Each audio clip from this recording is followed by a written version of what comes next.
Wait, did she come over? Yeah. Here? And we knew it. Was it here? It was here. It may have been actually right there.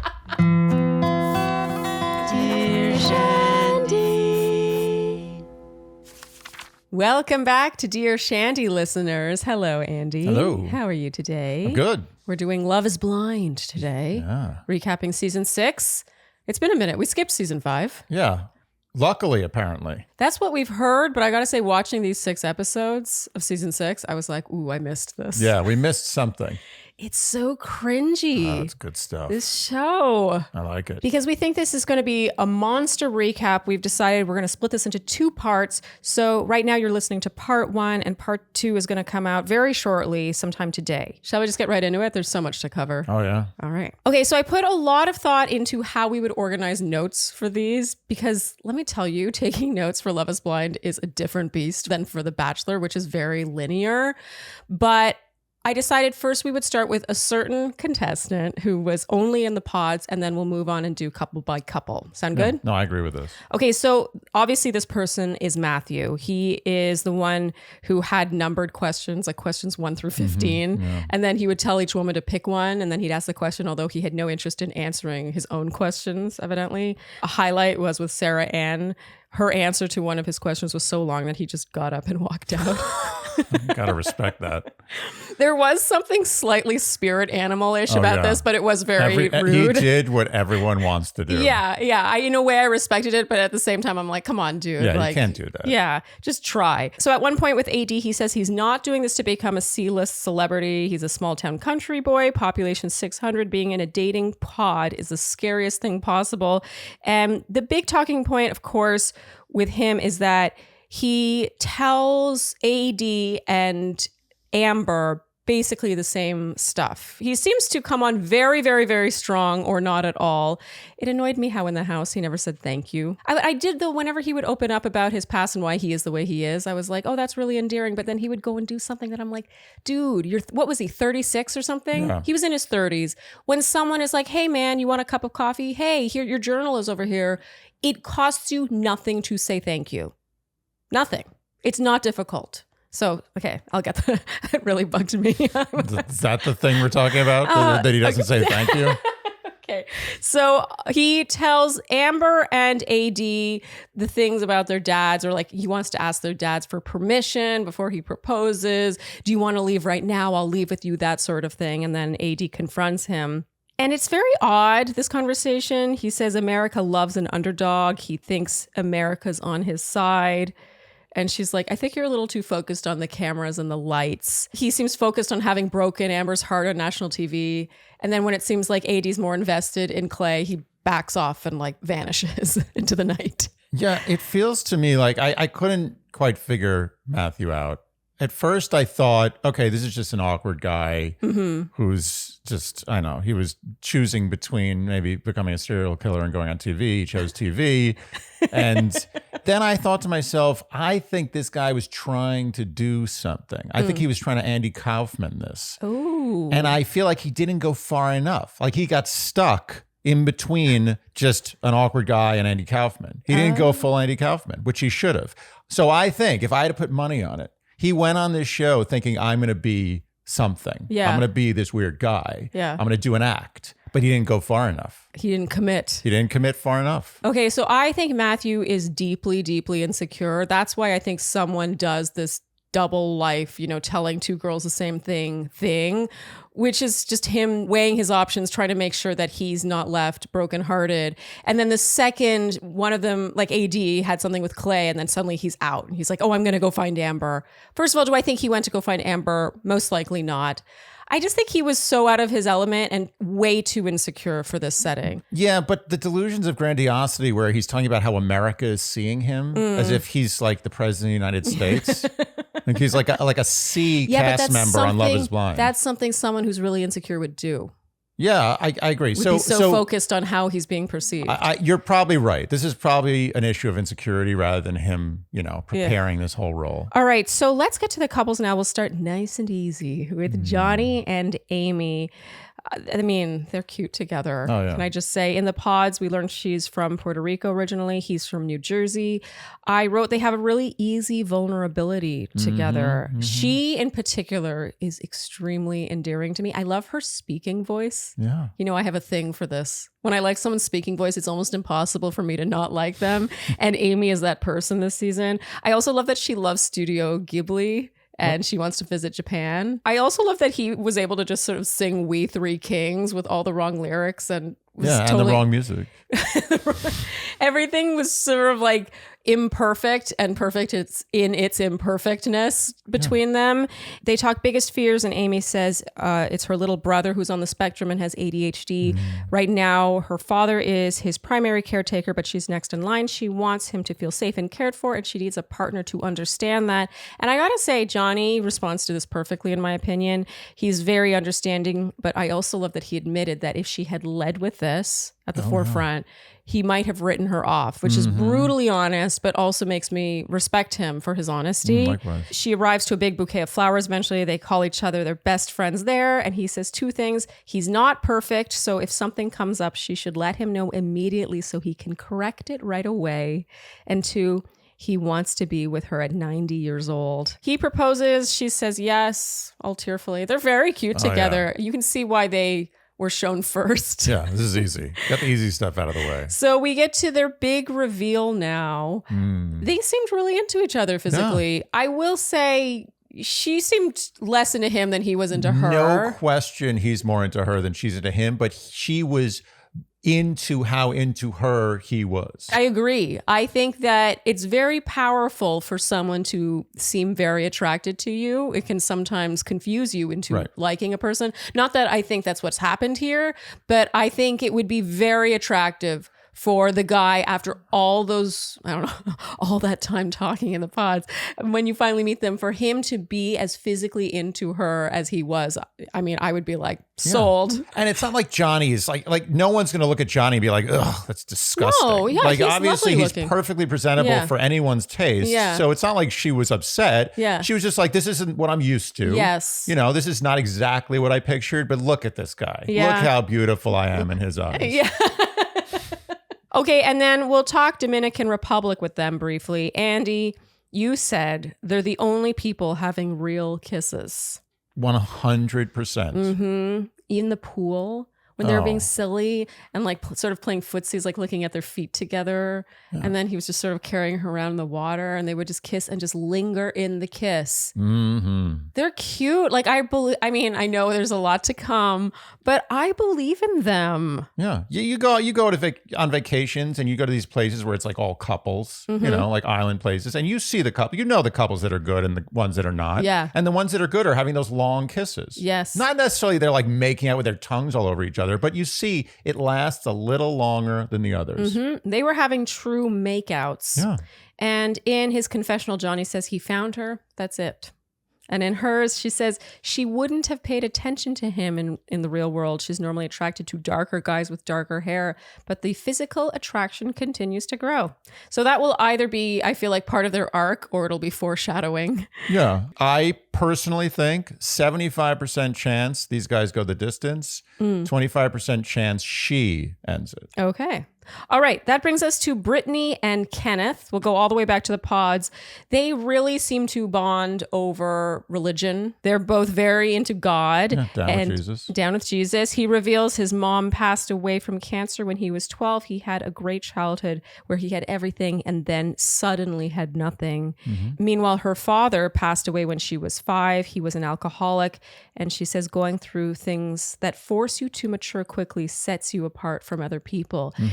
I mean, first of all, it's insane to me that they're 24 and 25. Yeah. But you can tell that these experiences, you know, she said, forced you to mature quickly. I feel like you could tack another decade onto each of them and they would seem perfectly normal for their age. Honestly, I think you could tack 2 or 3 on. And you could almost feel a bit of defensiveness from him, not in a bad way. Like, even in his confessionals, he's like, people wonder how I'm so ready to get married. Like, I just am. Like, age is just a number. Like, he seemed almost frustrated at having to defend how ready he is for this. And I totally buy it. Like, I think that he's going to make an awesome husband. Whether or not it's to Brittany, I don't know. Can I be honest with you? I think you're probably right, but I get a sinking suspicion that there's another side to him. Because no one's that perfect as a man. Okay. Brittany says the world sees her as an alpha male, but truly deep down she wants to be led. She says her dream is for her kid to come to ask her, like, mommy, mommy, to ask her something, and for her to just reply, did you talk to your daddy about it?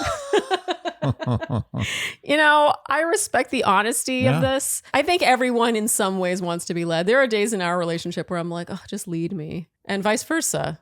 No, I like being led. There's no question. Yeah. Which is funny because early in our relationship, you that was not how you advertised yourself. Well, you know. Do you remember that conversation?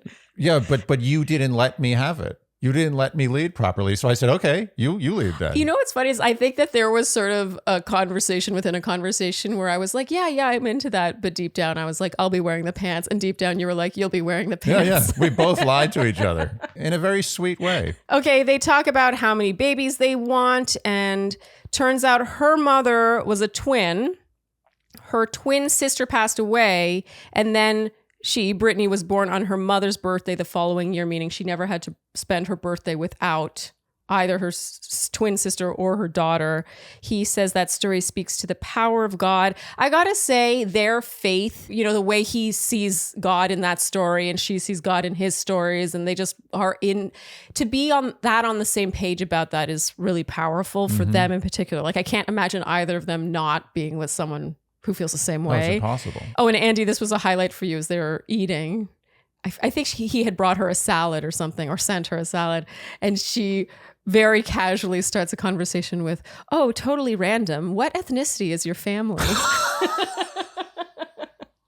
Subtle. Totally random. Not what ethnicity are you? What is she, a genealogist? She's like, oh no, I need to know your family's history. I don't understand why this is allowed. I feel like the entire discussion of looks, and of course we'll get to this with Jimmy and Chelsea later, but the entire discussion, like asking questions that would give away what anyone looks like at all, including ethnicity, I think is kind of not the point. There should be a rule. You cannot ask anything about what they look like in any indirect way whatsoever. Period. That should be a rule. They should have, like, you know, on like live broadcasts, like sports, they have a 5-second delay. Because if someone starts blasting F-bombs, they just bleep it. And they have time to do it. Yeah. They should have the same thing here. Like, if someone starts asking that, they should just bleep the other person's sound. I think that it's definitely foreshadowing for their relationship. And not because I think she has a problem with it. It actually, based on the previews especially, looks like this might be more of an issue for him than for her. Yeah. And especially that conversation he has with AD later on in the Dominican Republic.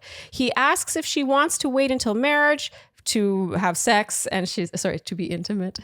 And she says yes. And he says, I love that. And that he wants God to bless them. And he has no doubt it's her. She's there for him at his most vulnerable moments. He proposes. She says yes. Andy, do you have thoughts on them overall? Yeah. I mean, they seem to like each other. Yeah. And they have similar interests. And also, to touch on the religion thing, I do wonder, like, I think that they have a beautiful connection. I just want to get that out of the way. But I do wonder, if you do remove the God piece from it entirely, how much of that pie is left? Do you know what I mean? Like, of their dynamic, the little interactions. If you remove that thing that they have in common, that they love so much, that the other also has that same faith, I don't know how much is left behind. Yeah. Can God float a relationship? Yeah. That's the question. Yeah. I don't think you can.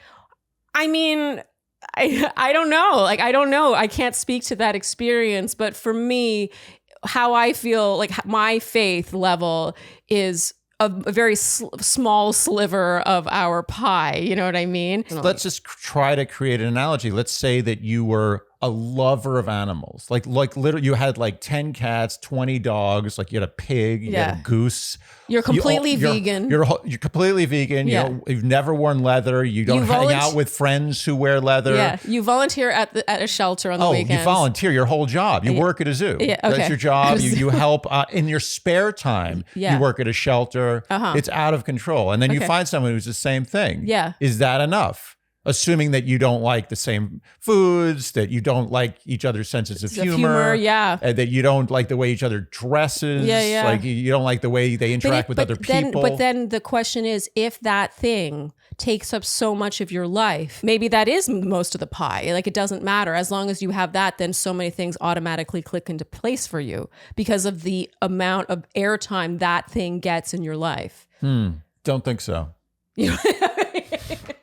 Andy, it's that time again when we talk about razors and shaving foam and body scrub. Let's be honest. When we started a podcast, did we think we would be advertising a razor? No. Nor did I think I'd get excited. Of course, we are talking about Athena Club, the amazing Athena Club razor. They've disrupted this entire industry. Do you know how good a razor has to be to disrupt the razor industry? I mean, can you imagine the balls to say, you know what? I'm going to make the best razor. Yeah. Who thinks that? Yes. And of this category, this price point, with Athena Club, you get the razor itself, 2 shea butter and hyaluronic acid infused blades, and the amazing magnetic hook that we love so very much. The one that you stick in your shower and you just go clip. It's so cute. All of that for $10. Could you not see a world where that magnet alone could cost $10? I'm serious. I can 100% picture that. Look at it. It's perfect. Is there any reason why we need other razor brands at this point? I don't think so. They can do other things, right? If you have all the razor making equipment, you could probably pivot into something else, like box cutters, maybe.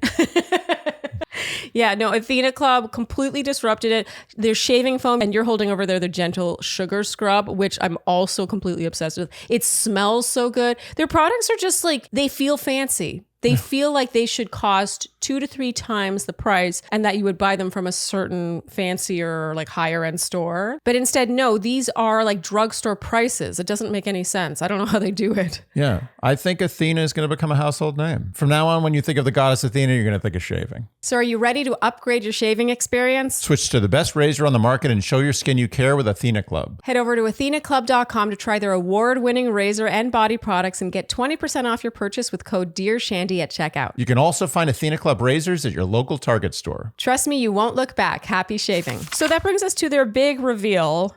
Heading into it, we hear her say he identifies as a black man and race doesn't matter to her. I do appreciate how this show goes there. Like, I love that they show these interactions and these conversations, which I think are very realistic. Yes. But I really don't want this to become a thing with them. It may become a thing. It does feel like foreshadowing. It's super sweet how into her he is physically, and he's shaking. His hand is shaking as he puts the ring on her finger.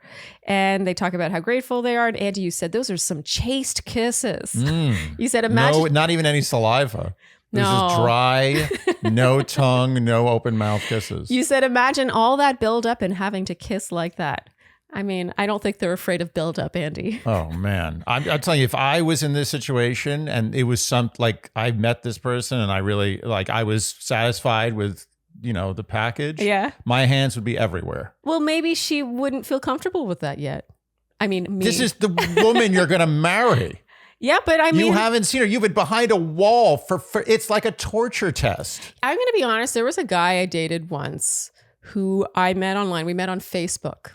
We had a bunch of mutual friends. We got talking on Facebook and we had video chatted here and there. And then he flew to visit me in real life. And I was really attracted to him, but he like in person, he was all over me and kissing me and touching me. And I was kind of like I needed a minute. I was really attracted. And it ended up actually, our physical attraction ended up being the main thing in our relationship. So it had nothing to do with that. But that first time you're in the flesh together can be very jarring. And I needed to needed space. I get it. Well, I would read the room. It's not like I would just go in willy-nilly. No, but, I know what you mean. There was a time. This was an online thing. Yeah. And this only happened to me once my whole life. It was an online thing. We had a lot of chats. It was very hot. And she came in to visit me from another city. And there was not a word spoken before the act was committed. Not a word. Wow. It was very hot. Whoa. Not one word. Did she come over? Not even a smile. Whoa. Oh, it was my God. steamy. Wait, did she come over? Yeah. Here? And we knew it. Was it here? It was here. It may have been actually right there. Different couch, same spot. I mean, I'm impressed. I was impressed. Wow. During it, I was like, good job, Andy. This is good. Good job, you. I mean, also good job, Good her. job. Are you kidding? She's a hero. Yeah. Okay. All right, so that brings us to the Dominican Republic with Kenneth and Brittany. The main talking point here is them getting into bed at night and him saying that every single day he wants to unpack the day and how they feel about each other. That'll last for 2 weeks. I mean, the best of intentions. It's very sweet that he wants to do that. This lends to my point. Oh. No man is that perfect. And he's setting himself up to fail no matter what. Okay. That'll never last. He could be Jesus himself. Jesus would be like, enough with this. It's been 15 years. I don't care what happened today. I just want to go to sleep. I had a bad day. Yeah, I want to go to sleep. I have a headache. Yeah. Leave me alone. She says she did notice their water bill will be very expensive. I thought this was cute. And he says he's excited to be with her, make memories with her. I got to say, Brittany, without makeup on, I mean, she's beautiful, but without makeup on, she's and like glasses. With glasses and no makeup. I was like, glasses. She's stunning. Stunning. It'll be interesting, Andy, to see if you're right about that. If Kenneth is, I mean, the previews which suggest that he is not the perfect man that he seems to be now. Oh, did they suggest that? Well, yeah, we saw that scene of them on the sofa. And she's like, you've been a totally different person since we've been back home. Oh, yeah. And he's like not looking at her. He's just looking straight ahead and looks annoyed with her. Oh, now I'm bummed because I thought that was an original thought if my subconscious was dictating. I mean, if Love is Blind is anything like The Bachelor, then those previews cannot be trusted. That's true. All right, so now things get, I don't want to say more interesting. And by the way, I didn't say necessarily that the relationship falling apart would mean he's a bad guy. I'm just saying that you're going to see a side of him that is not all squeaky clean. That's all I'm saying. I mean, I agree with that because no one is that perfect. Yeah, no one. No one. And you don't want anyone to be that perfect. As a matter of fact, being that perfect means you're not good. Oh, yeah. You can't be that. But that means you kill people. 100%. Like when you're not I was about around, to say, bodies under the floorboards. Yes, 100%. Yeah. Okay. So that brings us to AD and Clay. Ooh, here we go. I've got to mention, he's got a phenomenal radio voice. Oh, yeah. When he said it, too. He sometimes people lead with that, and then you're like, Yeah. He delivered. When he spoke like that, I was like, damn, he should be making money off that voice. Maybe he will. I mean, now he has a platform. They bond over being touchy, wanting affection, definitely words of affirmation. They have a very overtly flirty dynamic that I think works as long as both parties are totally into it. He says he has a huge ego and it's both a pro and a con. I mean, that honesty. Yeah. For someone to just be like, I have a huge ego. Yeah. It sort of took my breath away, but I also respected it. But I like that he said it's a pro and a con. It is a pro and a con, probably. Yeah. He says this is good for him, this experience. All he's got is the conversation, not flashy things. So it sounds like he has a tendency to, he himself says he's a tendency to sort of try to compensate with material things. Mm-hmm. And her saying she just wants to get to know him is very validating for him. And then he broaches appearance. Ooh. He says, I just have to be attracted to you. Right. And he says his favorite attributes are lips and butt. All right. In her confessional, she says she's turned off by this and tells him needing to describe herself defeats the purpose of this whole experience. You know what I like? I got to say, I like, first of all, every time I see her name on the screen, I think of the height of the Roman Empire. Yeah. Does everyone think that or just me? Anyway, I mean, lips and butt are two things that AD does not have to worry about. No, not at all. And she doesn't say, some people would have been like, oh, well, you came to the right place. Some people, who might you be referring to, Andy? Some people. We'll get to that. Huh. Yeah, no, it's true. It showed restraint on her part. She could have easily sold herself here, and she really had restraint. Yeah. She was like, no, that's not what this is about. Because that could be interpreted as a man, you could be like, oh, that means she doesn't have lips and a butt. Yeah. Because she's defensive. But her principle was stronger than her need to affirm her butt and her lips. I mean, this is just the start of all the things we love about AD. I've got to say, it showed confidence. First of all, confidence, and also her keeping him in line. Their entire dynamic is very much like him kind of pushing the envelope a little bit and kind of pushing buttons, sort of trying to get a little wild, and her being like, No, that's not how it is. Yeah. You don't speak like that. You don't say that. But that defeats the purpose. AD does this with kindness and softness like Yes. I've never seen on TV. She's a master. Lessons can be learned here. Oh. You don't have to get angry. You don't have to cross your arms Yeah. and shake your head Yeah. and throw things. You don't have to be offended all the time. No, you don't have to be offended. You can just teach a lesson and be like, hey, listen, it's, you know what it is? It's like dealing with a kid. When you deal with a kid, you're not like smacking him around. You're just like, listen, we don't throw our food on the floor. Yeah, you don't take it personally. Yeah. No, she's really a master at this. And whether or not she ends up with Clay, I am so not worried about her because she is really ripe and ready for a relationship, like where she's truly a partner in that, because you can tell she's worked on herself. Yeah. She has such a self-awareness of her own emotional reactions to other things and what people say. She's just ready. Oh, yeah. Whether or not Clay is ready, we'll get to. Okay, so next she shares the drama going on with Matthew. And Clay has a massive like, yeah, he has a huge jealous reaction to this. I don't know what to call it other than a jealous reaction. I mean, he's obviously he's also jealous. Befuddled. He's like, how can that possibly happen? Yeah, he is full of rage. I will say the next time he comes into the room, he immediately apologizes, to his credit. So he's one of those people that needs to cool down. He said that he felt like he wasn't enough. When she said that, she had something going on with someone else. And she tells him, she's so good at this. She's like, you yelling and having that big reaction triggered something from my past. I don't respond well to being yelled at.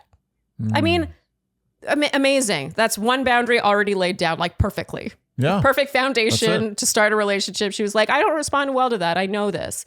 And he apologizes, says he'll work on that. And he says he has not tried therapy, tends to focus on accolades, which are his armor. But deep down, he's very sensitive. He says he'll fight for her. He's getting better for her. Lots of declarations of love in general between these two in the pods. Like, they're very words of affirmation-y. It's like they speak the same language. She knows what he needs, and he responds well to that, and then in turn is so able to give her what she needs. She knows how to... What's the word?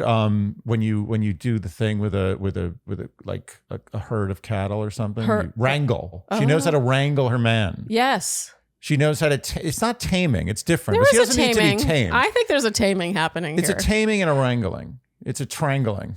Okay, so the proposal here, I had a moment here where I was blown away by the editing because there was that tequila bottle. After the proposal, they toast with tequila shots, which I thought was funny for some reason. But this bottle sort of goes back and forth from room to room. And it just made me think of like, oh my God, how many hours of conversation are edited down to so few minutes?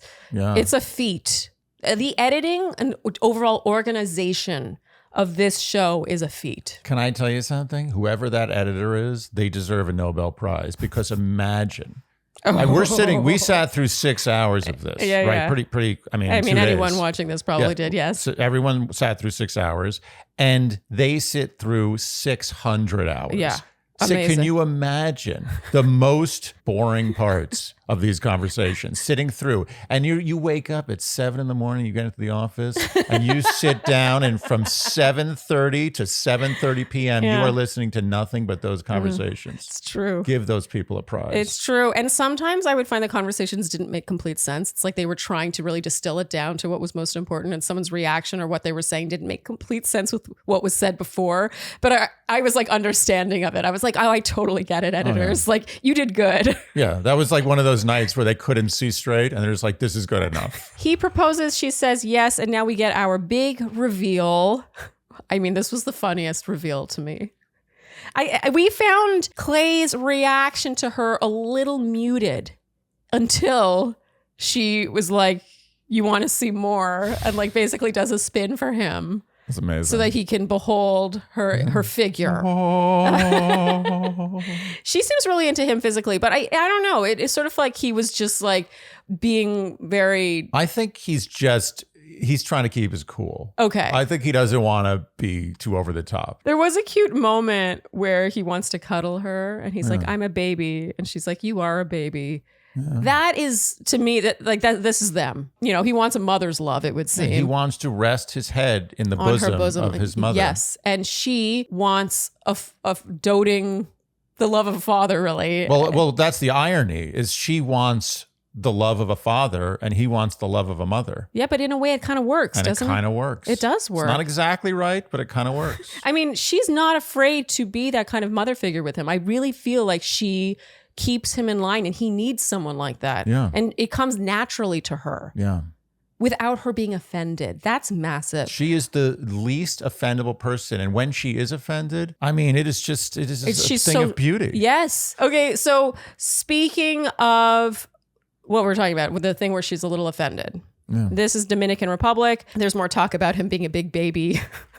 Lots of sexual chemistry. And then there's a time when they're having drinks and they're talking about calories. Mm-hmm. She talks about empty calories. She wouldn't drink a certain something because it's empty calories. And then they talk about counting calories. And he's like, calories? He seems as bewildered by calories as wedding bands. Yeah. Well, was this guy did he come from another planet? What are the things he doesn't know anything about? He doesn't understand how a wedding works. He doesn't understand what a wedding band is. He doesn't understand that calories actually add fat to your body. So he's like, why do you have to count calories? Like you've got a banging body. And she's like, yeah, I have a banging body because I watch what I eat. And then he thinks the calories give her the banging body. That's all you got to do is just eat more cake. Then it becomes a weird conversation where he openly admits that if she ever did put on weight or sort of, I don't know. He would totally understand and still love her exactly the same. If only. Oh. Well, he says that he would be like, okay, we'll get to the gym. Yeah. Or that he would motivate her by being like, come to the gym with me. And she's like, well, that's not nice. Like, what if I've just had a baby and I have this belly and I'm like feeling kind of insecure about it? And he doesn't respond as well as you might Let me go to hope. the gym harder. What's the issue?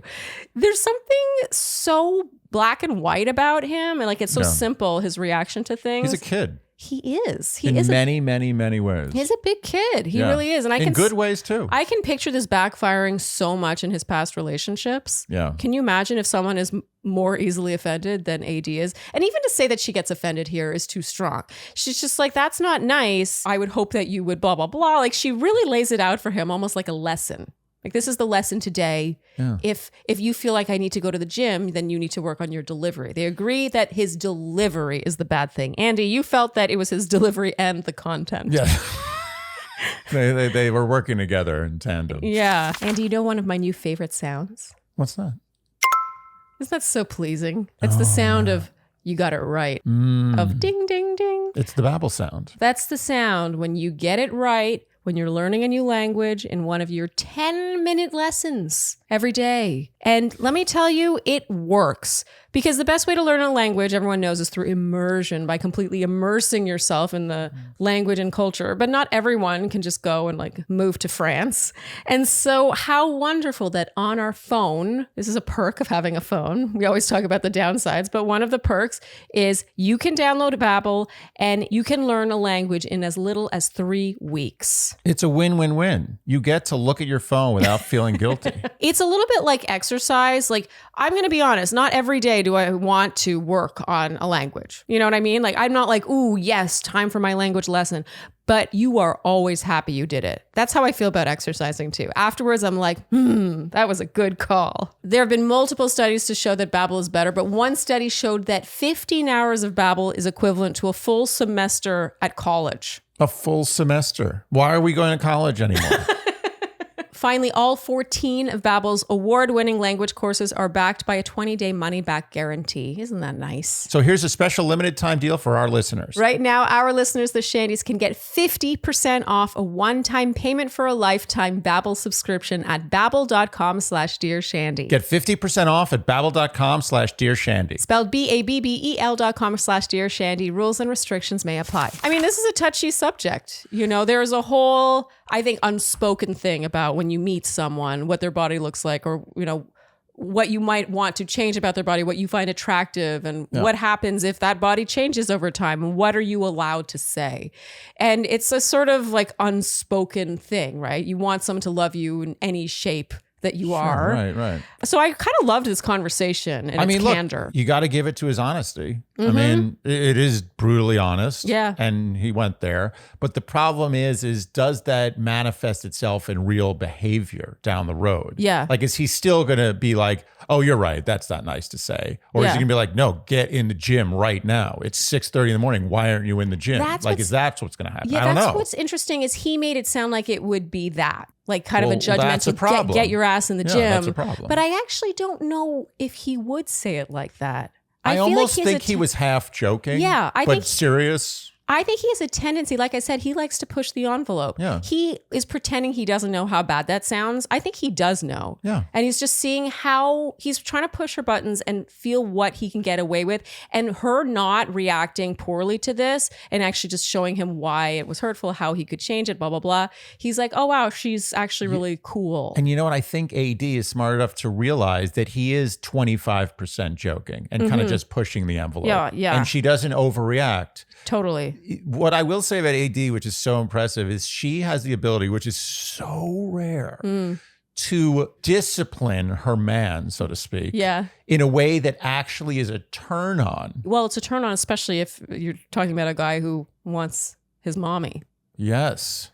Right? She is that mother. She's the mother you always want, the one who disciplines you with a gentle but firm hand. Yes. And you're like, I like and gives this. gives you that validation, gives you the positive reinforcement. Yeah. You're a good kid and I love you. But don't do that again or mommy's gonna put a beat down on you. If she ever does become a mother, she will be phenomenal, let me say. I'm so not worried about it. Like, she's such a catch. Okay, so now they talk about therapy. We learn a bit more about her inner workings here. She says that she's been doing the self-work, especially sorting through it, her father issues.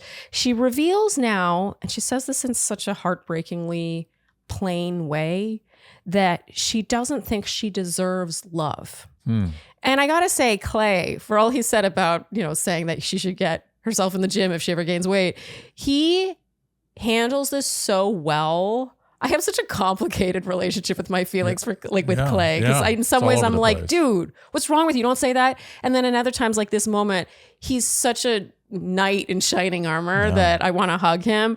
So he's so bewildered by her saying that she doesn't feel she's deserving of love. He's like, why? Yeah. And she says, because I don't have it. And he's just like, what are you talking about? You're this, you're gorgeous, you're smart, you're accomplished, you're ambitious, blah, blah, blah. Like he lists all these specific things about her. Doesn't matter. The sins of the father, they just stay with you. Anyway, I loved though that he wasn't just like, oh yeah, you have those issues. It was like, no, not only are you lovable, these exact specific reasons are why you're lovable. I just thought it was a lovely response. Great. And she wasn't fishing. No. You could tell she really feels that way. No, unlike some other people. Okay, we'll get to that. Hold your horses. Okay, she mentions walking down the aisle alone. She thinks about this, walking down the aisle without her father he says, there. what are you, going to marry yourself? I'm telling you, this guy's a plant from Saturn.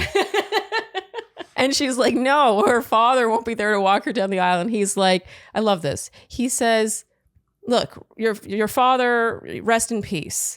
But he wasn't there for you. Your brothers were. They can walk you down the aisle. Oh, like it Clay, already came through. Yeah, he's already trying to heal that damage done. And I just found this really sweet. I thought this was a very touching scene. Likewise. Okay, so that brings us now. We're going to skip ahead because I think we're going to save Jimmy and Chelsea and that whole saga for last, obviously. That brings us to Jeramey and Laura.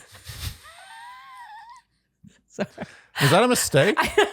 Was that a mistake on the birth certificate, or was that that's not a name? I'm sorry, that's just not a name. Okay, so in the beginning, this is mainly Jeramey deciding between Sarah, Ann, and Laura. And with Sarah Ann, a highlight for me was a very candid conversation about Botox and fillers. Yeah. I had a moment where I was like, is this how the kids talk about this stuff now? It's normal. It's just like brushing your teeth. You know what it reminded me of is like in the old days. Do you remember this? First of all, there's online dating. Like there was a time when online dating was like taboo and people, even if they had met online, wouldn't admit. That was the best time for online dating. Really? Oh, yeah. Wait, why? MySpace? I was crushing it on MySpace. Yeah, but there was a taboo. Why? Yeah, that's why it was so cool. It was like everyone. It was like, ooh, we're on MySpace. What are we doing? What are we doing? Let's just meet up. Who knows what's going to happen? I remember going on a date with a guy that I met on Match. I dated him for like 2 months. And when I first met his friends, he was like, oh, if they ask, we met at a bar. And I was like, okay. Yeah. Like I had no issue being like, we met on Match. That makes it more intriguing. Oh. Yeah. It was to me a bit of a turnoff. It's like, are you so insecure that you can't, your friends, like how good of friends are they if they're going to judge you? You don't have to say it. He's an idiot. You don't say it. You don't meet someone. I didn't go meet people on MySpace and be like, oh, this is weird. Don't tell a single soul that we met on MySpace. I'm very embarrassed about this. No, I'd be like, this is cool. I just randomly went on the internet and met you. And look at this. We're now having a drink on MySpace. I think it's really I don't even use MySpace for anything. What is MySpace? What was MySpace's purpose? I don't even know. For music or something? I think there's some people who are so young they might not even know what you're talking about. Oh, dear. But yeah, so after the taboo around online dating, I think around the same time might have been teeth whitening. Do you remember that? Yeah. How it was teeth like whitening. Crest white strips when that became mainstream. It was like, whitening Why teeth. do you care so much about your whiteness of teeth? Yes. What's wrong with you? Are you so vain? And now we've come so far where it's like anyone will openly admit they whiten their teeth or do whatever, and apparently also get fillers and Botox like before they're even exclusive, and it's just so. Well, that's the path we're on. Eventually, and this will sound like a joke, but it's not. In like 100 years, you'd be like, oh, you have a new head. Jeramey asks how many followers she has on Instagram. Interesting. Turns out she has 4,000 on Instagram and 31,000 on TikTok. Yeah, what's going on with the TikTok? What's she doing on TikTok? Is she reading novels? He asks where she stands on politics, and she says more conservative, while most of her friends lean more left. I enjoyed this conversation because it's just something you don't see. I mean, we normally recap The Bachelor. You do not see this conversation on The Bachelor. You don't, and I would be amazed, and I am kind of amazed that all of them didn't ask this question. Oh, I wonder. I feel like they didn't, because if they did, they would have shown it. I wonder, though, if it's foreshadowing in some way. There's so many hours to sort through. It makes you wonder if every single clip is shown for a reason. What I think, I agree with you. I think what happened is other people, there's no way you get through 4 weeks of not seeing a person talking without asking what their political alignment is. Mm-hmm. There's no way. I mean, today. Yeah. And I think that other people were like, oh, where do you lean on politics? They're like, oh, I'm a Democrat. They're like, oh, yeah, me too. Like, it was just like a throwaway, or vice versa. I'm a Republican. I'm a Republican. Yeah, okay. So I think this was one of the only ones where, if not the only one, where they weren't aligned. They did sort of dance over it. I didn't get the feeling he was aligned, but he would have been like, oh, yeah, me too. Well, I will say this about Jeramey. He is very easygoing and like agreeable until in my opinion, as we see later on in the Dominican Republic, drinks. Yeah. Like, because I found that he sort of is a bit of a chameleon with each Laura and Sarah Ann. Where he's like, vino veritas. And that is as true as the day is long. Yeah, because the day isn't long. I don't understand that expression. Days are short. Whole week goes by. I don't even know what happened. But anyway, you get my point. It's 100% true. In vino veritas, always true. Don't ever question it. Don't ever question it. Yeah, I'm torn on Jeramey. I still have some figuring out to do there. Like, I have moments where I really have liked Jeramey, especially with Laura.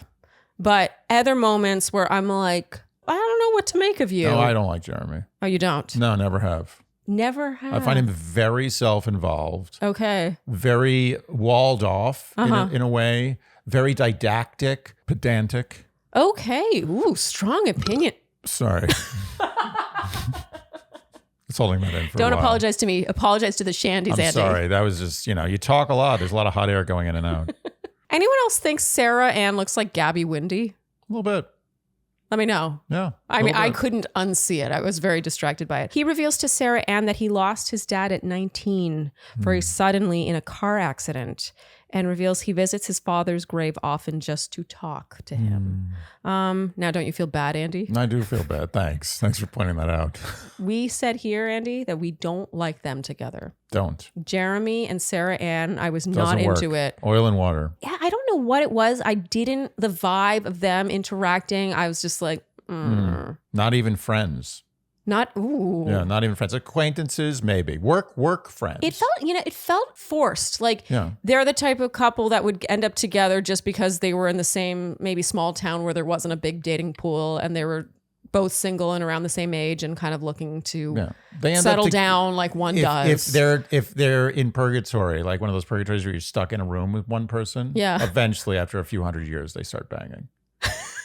Okay. Or on Love is Blind. Yeah. Later, when Jeramey does break up with Sarah Ann, you said, Andy, honestly, I don't give a crap about this couple. Yeah.